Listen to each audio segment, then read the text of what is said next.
একটা মহিলা আদালতের মাঝখানে এসে চিৎকার দিছে, খলিফাতুল মুসলিমিন, আমি অপরাধী হয়ে আসছি, বিচার করেন। এরে যুবক, দেখো আমার আল্লাহর ভয়।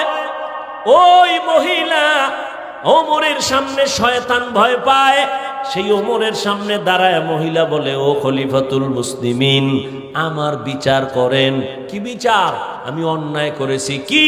আমি জিনাকারিনী মহিলা, আমার পেটে একটা অবৈধ বাচ্চা, তাড়াতাড়ি বিচার করেন, দুনিয়া আমাকে ফাঁসি দিয়ে দেন, আমি বিচার চাই, আমি শয়তানের ধোকায় জিনা করেছি, আমার পেটে অবৈধ বাচ্চা, আমার দুনিয়ায় ফাঁসি হোক, এতে আমার দুঃখ নাই। এরপরও আমি চাই কিয়ামতের দিন যেন জাহান্নামের শিকল আমাকে ধরতে না পারে।